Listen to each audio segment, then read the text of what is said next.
Sometimes I feel like I am my worst enemy, and it is sad. It is actually sad when you actually think about it. And the way I sabotage myself, the way I procrastinate, the way I overthink things, and waste my time. Like, I let my fear win sometimes, my patterns, the things I used to do, even if they do not serve me anymore. And I just allow them to like take over me sometimes. And how it just like ruins a lot of things. And you just, when you start to analyze all of those things, you realize that how much you influence the events in your life without even realizing it. And sometimes it's not from like ill intentions, like you because deep down, like of course you want the best for yourself, like it's great to want the best for yourself. So it doesn't come from ill intention, it just comes from the things that we are not aware of. So yeah, I've noticed that there is a lot of things that I'm not aware of, and it just happens on autopilot. And yeah, it's kind of sucks, and it takes a lot of beautiful things that could have happened, or the way it could have happened. I don't know, like could have, should have, like I'm not gonna go into that, but just been noticing how even like control, even being a control freak, like wanting to control, and my like control everything, and it's just exhausting. And like you cannot, of course you cannot control like nothing. So my goal right now is to make my head, like to make my headspace, I don't know how to call it, my body, my like a nice place to be, if you know what I mean. I don't know how to say it, but like my brain to like to make it a nice space to live in, because I live in this body like 24/7 in my head, and I want it to be like a nice place. So in order to do that, when I become more aware, I also, like I was a control freak before, but now it's like in a different way, where when you are realizing that you doing something and you forcing yourself not to do it because you are more aware right now. And it's like great, but sometimes you're gonna slip into old habits and patterns. The most important thing is the way you're gonna react to that. Because for example, when a child learns how to walk for the first time, oh my god, I said work, like walk for the first time, they gonna stumble, they're gonna fall or whatever, and it's gonna be multiple times. It's not just gonna be one time and then everything is perfect. It's gonna take some time. It's like the same here. Like you're gonna make mistakes, you're gonna like, you know, the way you react is very important. Important to be your own best friend, even in this way, because it's gonna depend how you're gonna react. If you're gonna be patient with yourself, gentle, if you're not gonna be stuck in your head, because I know for me personally, when I do something and I made this mistake again, like I made it again, and I knew if I'm gonna do this, I'm gonna make this mistake again, and I did it anyway. Or I would tell myself, by now I should have known like better or whatever. And I know that I feel like I do not, yeah, I kind of blame myself for that mistake, or I punish myself in the way that I'm gonna be angry with myself, or I'm not, like a parent, but not in a good way. Like I'm not gonna go here or there or do this or that because I made this mistake, which is not healthy, and it's just not helpful. It's not helpful, and it's not being your best friend. And it's, even if like we can call it parenting, I guess, it's not in a, like you cannot parent yourself in that way, if you know what I mean.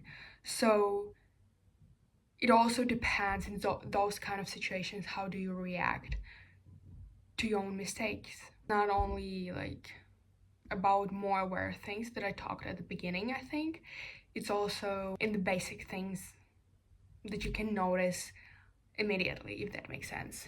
I also noticed that I'm not always present, and it's normal. I think like a lot of people, most of the people, they are not present.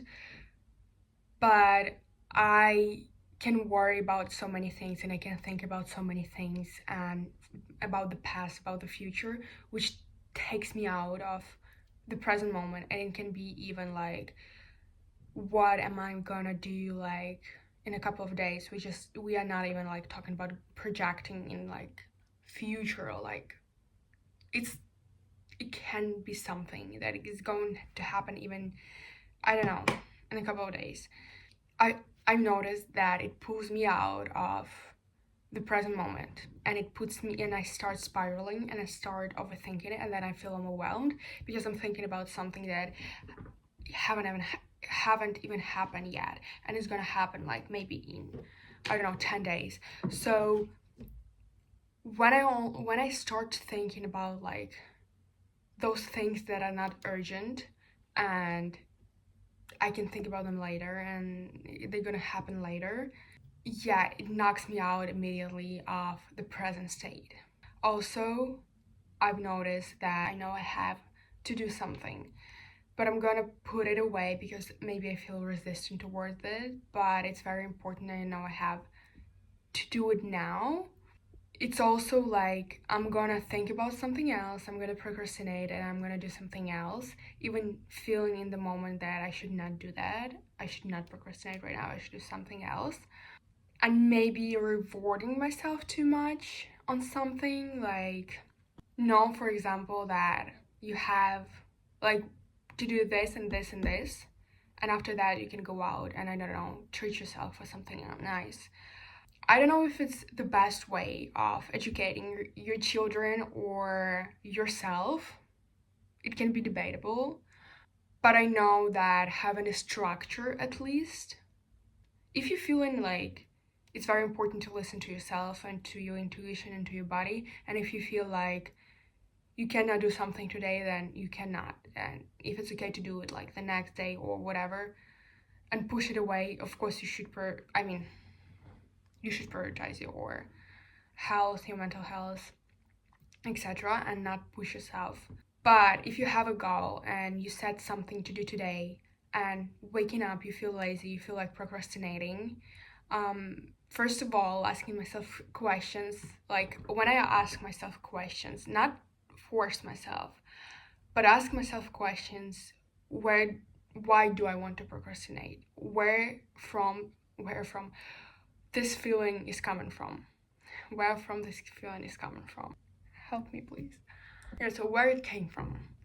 Which place? Like, from what place? Why do I feel like this morning? What happened yesterday evening? Like, maybe I had a bad, not the greatest, like, bedtime routine or something, or I was thinking about something before going to bed. Like, what was I doing yesterday evening before going to bed? Why do I feel like this morning?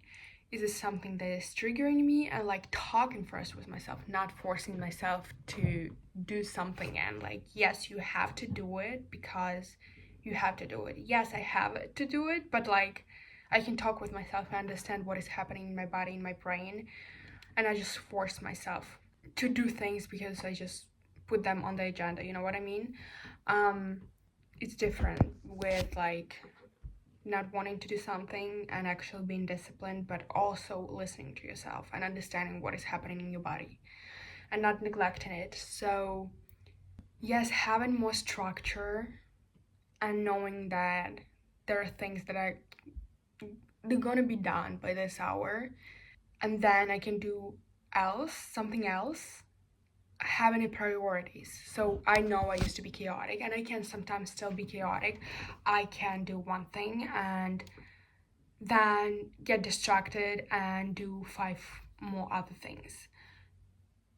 I know that finishing one thing, knowing that this is the most important thing right now, this is like my priority and I have to do it like right now, and then I can do other things. Like, you're gonna feel resistance towards it at the beginning, but I feel like the more you do it, the more it becomes normal, and you know what you need to prioritize right now and what not.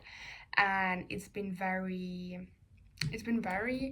um yeah, helpful. It's like what you called what discipline is basically. So yeah, but I've been I was noticing all the things that I was doing and how I was like my worst enemy, because all those little things adds up, and then that's why I feel anxious, frustrated, feeling like I'm doing something bad and feeling like I'm moving forward, and then things stops and like I feel stagnant. Or so yeah, it definitely affects like a lot of things.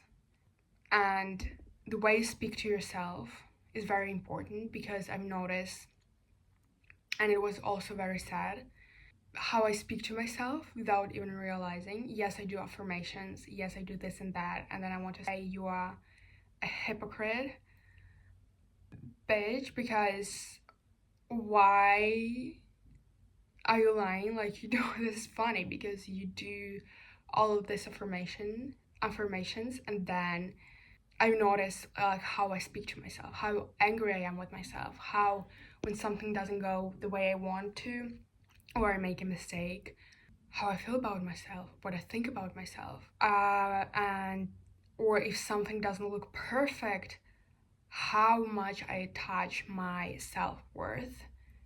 Like, I don't even take in consideration the other qualities or the other things, but I just focus on that maybe one detail that is not perfect. And then how I feel about myself and think about myself, and what I think about myself is like, I would not think like that about my best friend, and I would never tell them that. I would like cheer them up, because it's not the only thing when you see them, it's not the only thing that you see. It's not the most important thing. So why would I speak like that to myself? And that was very sad, realizing how crazy, like I wasn't even aware sometimes, like how poorly I think of myself, how much it actually influence the way you act, the way you present yourself, the way you put yourself out there into the world. Of course, it affects so many things, and like the one thing if you would take from this video is learn how to be your own best friend, because it's going to determine your next actions and how you present yourself and put yourself out there into the world.